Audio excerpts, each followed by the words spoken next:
자, 네 번째 썰 한번 가보도록 하겠습니다. 댓글 컨텐츠고 영상 제보 뉴스 좀 보세요. 혼인건수 늘어나고 출산율도 반등이 나던데요. 저점 찍고 올라갈 일만 남았죠. 라는 영상에 달린 댓글입니다. 참 다 없는 소리 하시네요. 요즘 뉴스는 건강이 해롭습니다. 한 가지 말씀드릴게요. 요즘 뉴스를 보잖아요. 네. 우매해집니다. 네, 거기까지만 말씀드릴게요. 나는 요즘 뉴스가 맞는지 의문스러워요. 네, 저만 이런 생각하는 거 아닐 겁니다. 뉴스가 오히려 잘못된 것을 가스라이팅하고 쓸데없이 피항적인 정보를 주고 별로 삶에서 도움 안 되는 것들만 집약시켜서 보여줘요. 우리 보고 나면 머리만 아프고 바람덩어리입니다. 예, 수면 단축시키실 거면 뉴스를 보셔야 됩니다. 저는 개인적으로 제 유튜브 썰보다 뉴스가 더 저급하다 생각을 해. 질 낮고. 왜냐? 그 행동은 너무 밥 먹듯이 하니까. 그렇지 않습니까? 사람들이 왜 제 방송을 보러 왔을까? 뉴스가 더 정확하고 전문가도 많은데. 뉴스에서는 정말 알 권리, 우리가 진짜 필요한 것들은 안 알려주니까. 그걸 제가 알려주니까. 그렇지 않습니까? 특히 결혼 관련 현실이나 어떤 결혼 관련 어떤 미래 같은 것들은 뉴스나 미디어에서는 절대 안 알려주죠. 그렇지 않습니까? 네, 제가 알려주지 않습니까? 혼인건수 늘어났다. 네, 늘어난 거 맞습니다. 볼게요. 작년 혼인건수.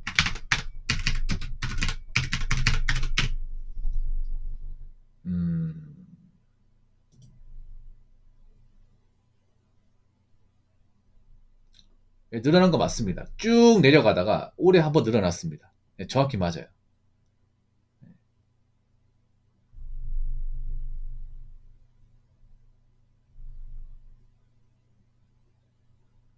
근데 8월달 좀 늘어났는데 이걸 좀 오버해서 얘기했네요. 오버해서. 네.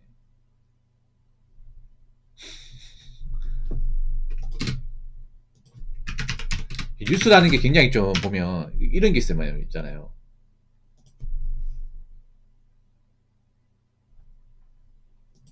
뉴스라는 게 굉장히 말장난 많이 치는 게 이게 뉴스를 보면 늘어났다고 하는데 이게 8월달 살짝 늘어난 거예요. 8월달. 원래 8월달 원래 결혼 건수 많거든요. 8월달 한 달 늘어난 거예요. 이거를 굉장히 부각시키게 되겠네요. 나는 아직 2025년 통계가 안 나왔어. 2025년. 그러니까 우리나라 지금 그 혼인 건수가 그리 높지 않아요. 그리고 이 혼인 건수가 왜 높아졌냐면요. 우리나라 결혼 두 가지가 있습니다. 구분하셔야 돼요. 그러니까 우리나라에서 보통 혼인 건수 할 때 뭘 가지고 혼인 건수 하냐면 자, 이거 적어 드릴게요. 자, 그러니까 국내 혼인 건수 얘기할 때 이걸 보시면 좀 편할 거야. 자, 국내혼 플러스 국제결혼.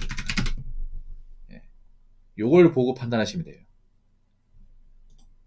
이게 적게 올랐네. 적게 올랐는데 뭐 반등한다고 얘기했는데 반등. 씨. 그러니까 여러분한테 비유를 할게요. 여러분. 반에서 꼴등이 있어요. 저희 때는 한 반에 한 50명 되니까 반에서 꼴등이 50등이죠. 근데 50등이 49등 했어요. 반등한 거 맞습니까? 칭찬해줘야 됩니까? 59등에서 49등이라서 보통 성적 똑같지 않나? 보통 막 17점, 18점 하지 않나요? 저도 반등 얘기하려면 50등에서 한 42등까지 가면 반등 얘기할 수 있어. 그 정도는 가야죠. 그게 반등이죠. 여러분, 반에서 꼴찌 했는데 갑자기 막 뭐 열심히 해가지고 한 50등, 40등 갔어. 그럼 반등 맞아, 여러분. 그 정도는 해야 반등이죠. 그냥 찌끄 오른 거 가지고 반등을 얘기하면 안 되죠. 49등이나 50등이 똑같지 않습니까? 반에서 꼴등이면. 뒤에서 1등 한 애나 2등 한 애나 똑같아요, 여러분. 우리가 봤을 때는. 학교 생활 해봤잖아. 여러분, 보통 반에서 이제 꼴통 애들, 뭐, 뒤에서 이제 1등, 2등, 3등, 4등 다 똑같잖아, 이게. 걔들 돌아가면서 1등 했다거나 뭐 2등 했다거나 그러잖아. 그게 반등이에요, 여러분? 반등입니까? 어? 아무도 신경 안 쓰잖아. 걔네들이 막 뒤에서 1등 했다가 막, 뭐 뒤에서 3등 했다. 아무도 신경 안 써. 똑같아 보이니까. 지금 우리나라 지금 뭐 국내 혼인이나 아니면 이제 뭐 출산 이런 건 거의 꼴등입니다. 거의 바닥이야, 바닥. 우리나라가 그냥 저출산 국가가 아니라 초저출산이에요. 그러니까 우리나라가 지금 출산율이 거의 세계 거의 바닥이에요, 바닥. 예. 거의 지하 안반수급이에요. 거기서 뭐 우리나라보다 더 심각한 나라 있겠지. 근데 우리나라보다 심각한 나라보다 더 심각한 나라가 훨씬 더 많아. 옆 나라 일본만 보더라도 상대가 안 돼요. 상대가 안 됩니다.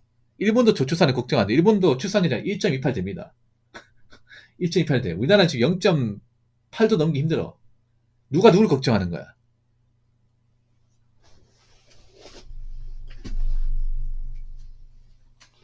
일본은 적어도 우리나라보다 인구가 감소하진 않아. 근데 우리나라는 인구가 감소하고 있어요. 우리나라는 지금 한 해 사망자보다 출생아 수가 더 적어요. 더 문제는 뭐냐면 애초에 출생하는 그런 이제 아기도 적은데 문제는 그 아기 중에서 그 태어나는 그 이제 출생아 중에서 정상적이지 않은 그런 출생아가 더 많다는 거죠.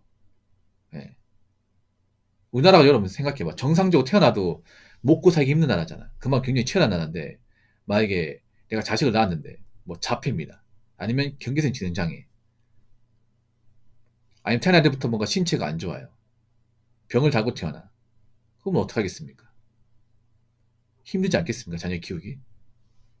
우리나라가 문제가 뭐냐면 애초에 태어난 자녀도 적은데 출생아도 적은데 그 중에 뭐 기형아 출산비도 상당히 높다는 얘기야.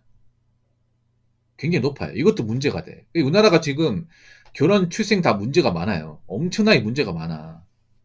그리고 지금 국내 혼인 건수 늘어난 것도 이 국년이 늘어난 게 아닙니다. 자, 제가 얘기했죠. 국내 혼인 건수는 이제 한 해 결혼한 국내 결혼 플러스 국제 결혼 합친 거라고.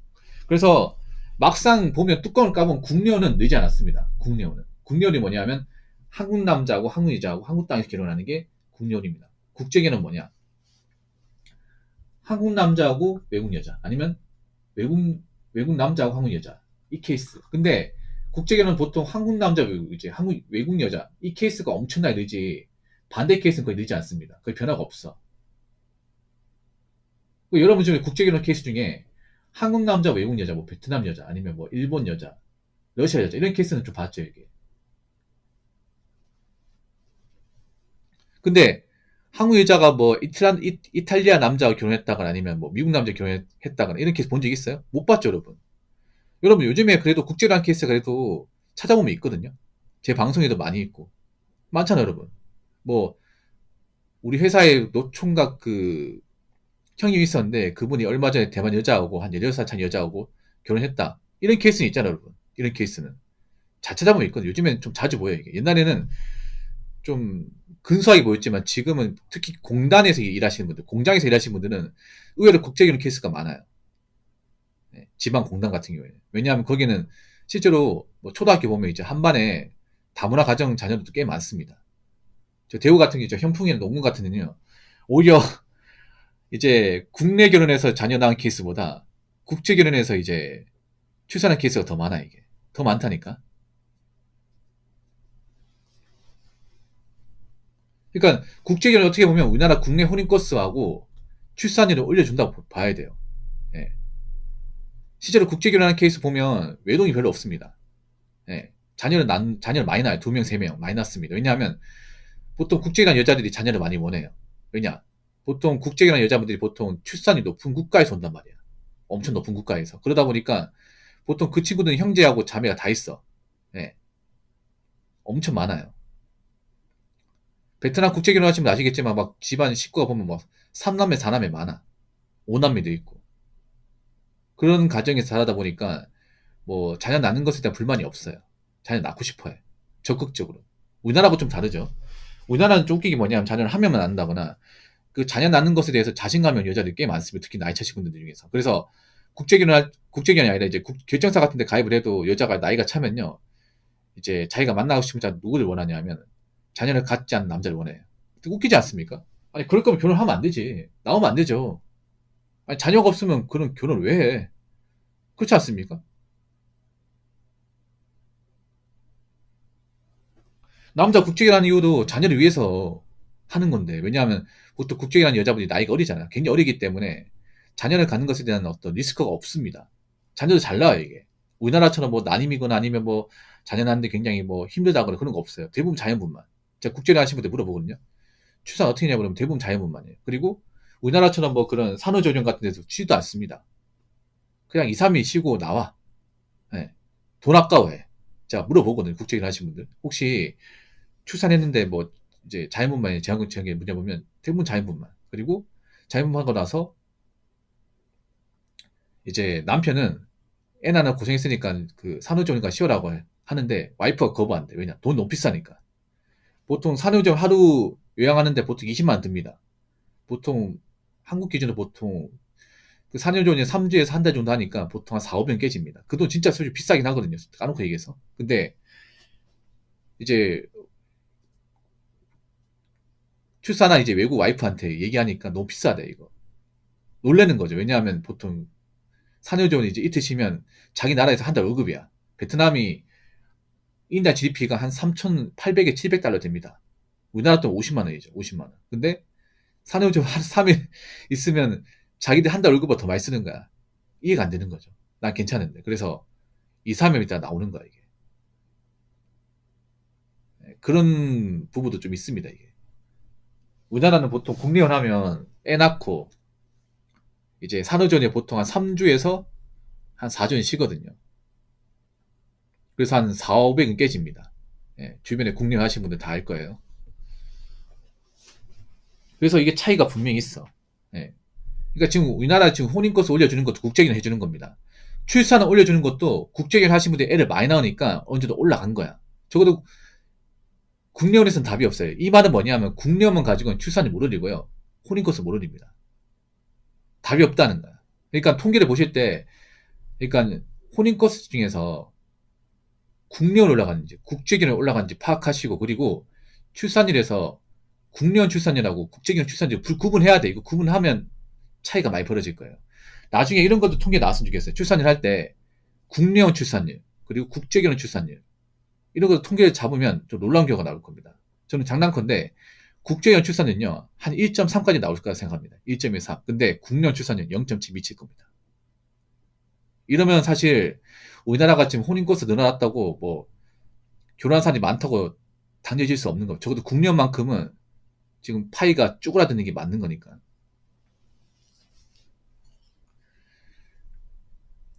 자, 댓글 한번 읽어보도록 하겠습니다. 출산율 살짝 반등했다고 안심하기 이릅니다. 장기 우하향을 그리던 주식이 외국인 투자자가 조금 매입했더니 반등했다고 쾌재를 부른 꼴이라니 라고 적었습니다. 그러니까 여러분 이게 참 부끄러운 거 뭐냐. 그러니까 이제 한국 땅에서 한국 남녀만 가지고 이제 결혼 파일을 키운다거나 자녀를 많이 낳게 하는 건 불가능하다는 겁니다. 불가능한 거 이게. 오래전부터 불가능했어 사실 툭 까놓고. 더군다나 지금 이제 많이 태어난 90년생들이 많거든요. 이 친구들이 이제 결혼 못하면 이제 00년생은 정말 적어요 이게.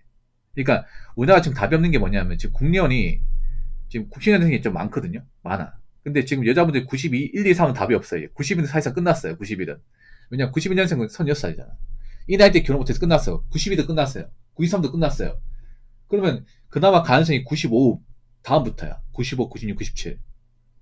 근데 이분들이 결혼 못하고 애다 안 낳죠. 그러면 이제 00년생은 답이 없는 게 00년생부터 자녀 수가 확 줍니다. 이게. 인구수가 확 줄어.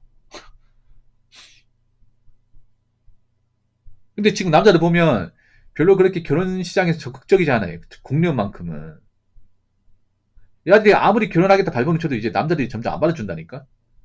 안 받아준다고. 그리고 설령 결혼했다 하더라도 여자가 나이가 많아버리면 임신 가능성 없어. 점점 희박하다고. 아니, 산문교사도 얘기하잖아, 산문교사도. 여자 나이가 30대 이제 초반 넘어가면 사실상 답 없다 얘기하잖아요. 임신 가능성이 기하 90% 떨어진다 얘기하잖아요. 그냥 일반 의사가 아니다. 뭐 서울대학교 나오신 산부인과 의사 얘기하잖아요. 산부인과 바닥에서만 15년, 20년 하신 분들이 그런 얘기 하잖아요.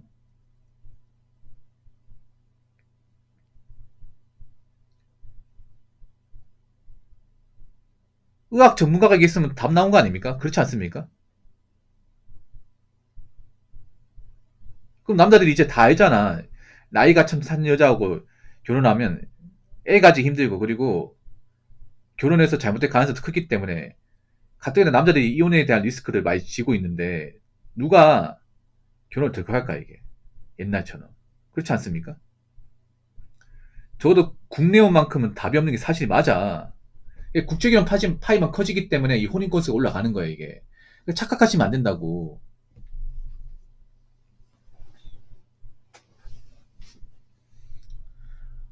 앞으로 국제기론 파이 더 올라갈 겁니다. 그러니까 앞으로 통계를 볼 때 국내 혼인건수 올라갔다고 마냥 좋아할 게 아니라 이걸 분리하셔야 돼요. 네. 전체 혼인건수에서 국제기는 얼마나 증가하고 국내는 얼마나 증가한지 보셔야 돼요. 국내는 변화가 없습니다. 국내는.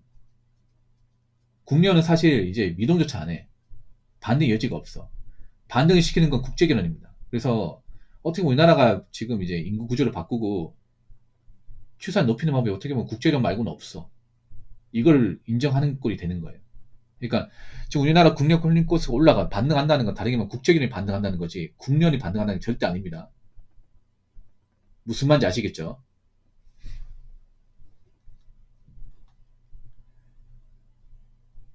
자, 이상으로 네 번째 썰 마치도록 하겠습니다.